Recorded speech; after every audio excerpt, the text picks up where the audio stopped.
Well, now, as a daughter of liberty, one of the things that we would have focused on would be making all of our own cloth.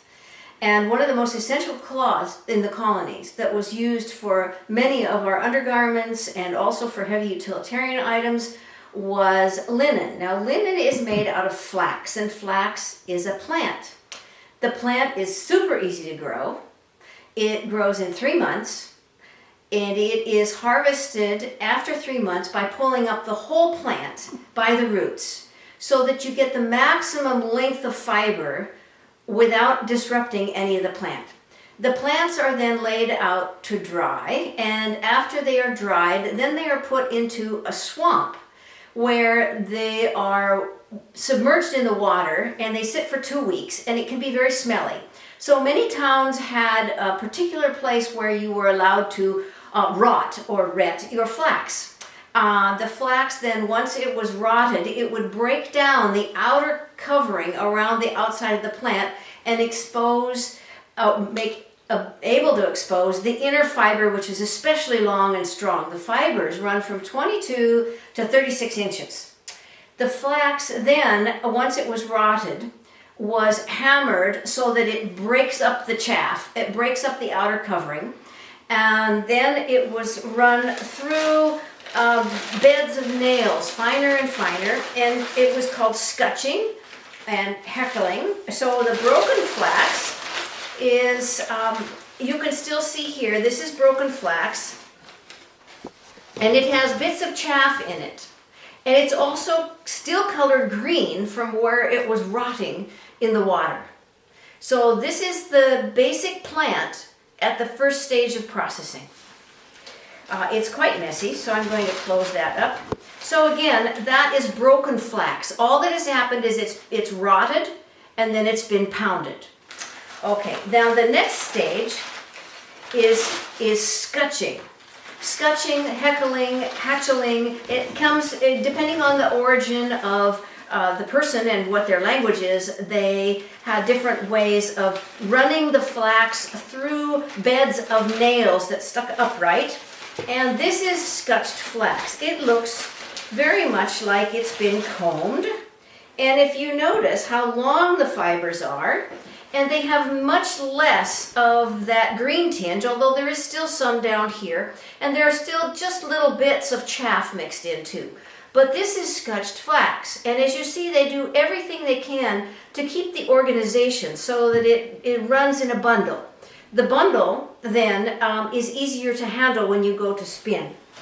So putting that away, the next one, when the flax, once this flax is scutched, it can be stored. And it was stored for a very long time, and it is also marketed. This is called a strick, S-T-R-I-C-K, and they would be hung in the rafters or somewhere suspended so they wouldn't get in, anything wouldn't get into them. Flax is wonderful in that it is not bothered by moths. It is a plant fiber, and the only thing that would bother it would be silverfish. So it can be stored for a very long time, and this is the unit of measure when you bought flax. So not everyone grew their own, and some who did grow their own wanted to sell it. They would sell it by the strick. So then once you have a strick and you want to use it, you would untie this little end up here and you shake it out. So here is some of a loosened strick. This, and you can see by this one just how long the flax fibers are. This is a loosened strick, and there are many of these little bundles inside that rolled up one. And so, like I said before, the fibers are anywhere from 22 to 36 inches long. The beauty of flax is in the length of the fibers. They are extremely strong.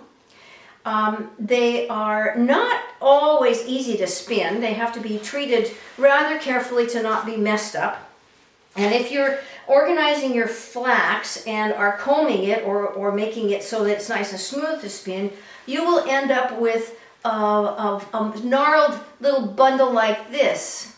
This is still useful, and it is called tow. Young children who worked in the fields would wear things made out of tow, and one of the biggest things that was made out of tow were tow bags. They can be seen on inventories. Inventories from the time period of the 1700s would list a tow bag, and a tow bag was what you stored all your articles in and hung them from the rafters in a big bag. And they can be reused, they're not eaten by the moths, and so it's a great way to keep things organized. And it is linen, it is strong, it's just not the best linen. So here I also have some examples of some linen cloth. Now, linen was woven. That was probably the most common way to use linen.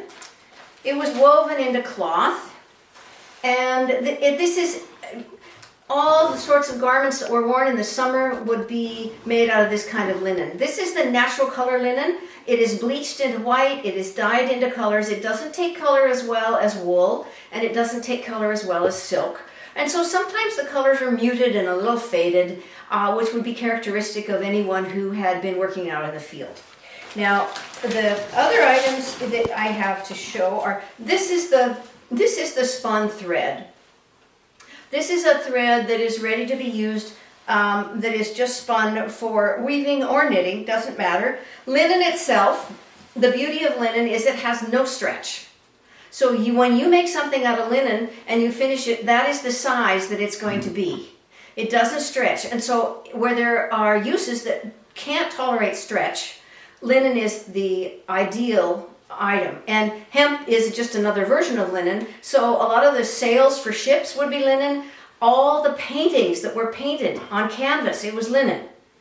The bodies that were wrapped and buried were all buried in linen, starting with the Egyptians. So linen was an incredibly valuable resource, and it was the most prolific agricultural product in early American culture. Now, what we have here also is, I said linen has no stretch. It also absorbs water very well, and it dries very quickly, and it doesn't wear out. You saw how long the fibers were. They're 22 to 36 inches long. You can make linen into something that has stretch.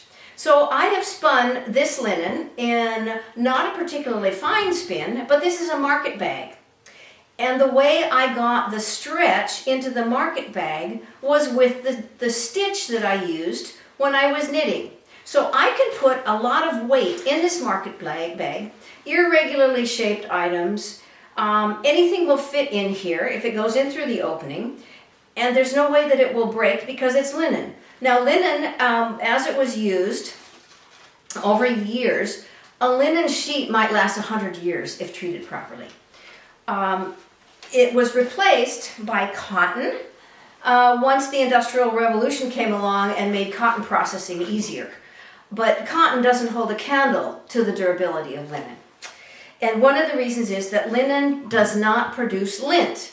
Now, anybody that wears cotton or even washes and dries cotton has probably seen how it wears, and you end up with lint at the end. There is no lint in linen. And the characteristic of many ladies was to always insist that their glassware be dried with linen towels. Because it left no lint, and you didn't have to worry when they were placed on the table that they would have little flecks of fiber on them. So that is the flax itself.